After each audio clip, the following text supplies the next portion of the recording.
Every now and then, a piece of legislation comes along with a name that just makes you stop and say, wait, what? Well, this is definitely one of those times. We're about to unpack a bill whose name sounds more like a slogan than a law. And no, that's not a nickname someone gave it. That is the actual official title proposed right there in the document. It's the kind of name that immediately gets you thinking. What could possibly be inside a bill that calls itself big and beautiful? Well, the short answer is a little bit of everything. Seriously, from your grocery budget to sending astronauts to Mars, this thing covers a ton of ground. So here's how we're going to tackle this. First, we'll look at how it could affect your wallet. Then we'll blast off to its plans for space. After that, we'll cover border security. And finally, we'll get into the big question. Why jam all of this into one bill in the first place? Okay, let's start with the stuff that impacts daily life, right? Your money, your food. This bill has some pretty major ideas for both. So first on the list is the Supplemental Nutrition Assistance Program, SNAP. It helps millions of people put food on the table. The bill proposes a whole new way to calculate those benefits. Basically, they'd set the amount for a 4-person household as the baseline, the 100% mark, and then adjust everyone else's benefits up or down from there based on these percentages you see here. And that's not all for SNAP. The bill also wants to tighten up the work requirements for able-bodied adults who don't have dependents. The idea is to create one single uniform standard across the entire country. Now let's talk taxes, because this bill goes deep. It's looking to overhaul a ton of stuff.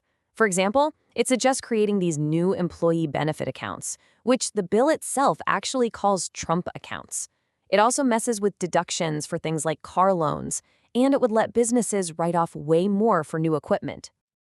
And this is where you start to see just how incredibly detailed this thing is.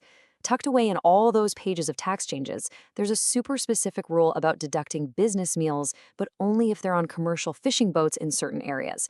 It's a perfect little example of just how far-reaching and, specific this bill gets. All right, so we're shifting gears now from fishing boats to the final frontier. This bill also sets its sights on some massive investments in science, tech, and space exploration. And when I say massive, I mean it. We're talking about nearly $10 billion for NASA. This isn't just a blank check. It's specifically for the Artemis missions, getting us back to the moon, and the bigger Moon to Mars program.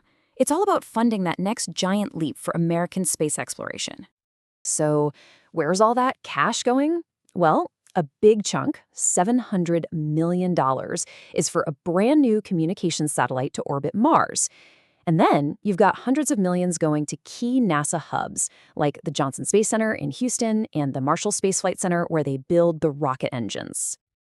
But the bill's vision isn't just out there in space. It's also about upgrading our infrastructure right here on Earth.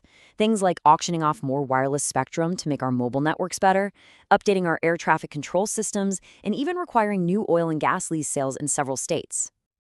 Okay, let's pivot again to another major focus of the bill: border security and immigration enforcement. The legislation calls for a huge cash infusion for the Department of Homeland Security.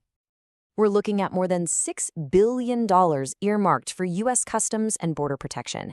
And the main goal here is a massive investment in new technology to beef up screening and security all along the nation's borders and at ports of entry. So what does that money actually buy? Well, a whole range of things, from high-tech scanners that use AI to spot contraband, to building new physical barriers and roads, all the way to giving grants to local police departments to help out with border security efforts. The bill also sets aside another $300 million for the Office of Refugee Resettlement. This money is meant to improve their data systems and help cover the costs of properly vetting potential sponsors for unaccompanied children, with a real focus on making sure they're safe and healthy. So at this point, you're probably asking the big question, right? Why would one single bill have rules for SNAP benefits, funding for Mars missions, and money for border walls all at the same time? It seems random. Well, the answer is in how the bill is built. What we're looking at is something called an Omnibus Bill. The easiest way to think about it is like a legislative buffet. Instead of voting on each policy idea one by one, lawmakers bundle a whole bunch of them, even if they're totally unrelated, into one giant package. And then it's just one single vote. Take it or leave it. And this really gets to the core of the debate over using these things.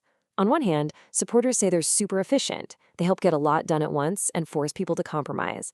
But critics, they argue that it lets controversial stuff get pushed through without a proper debate because it's hidden inside this massive bill. So that leaves us with the big question, doesn't it?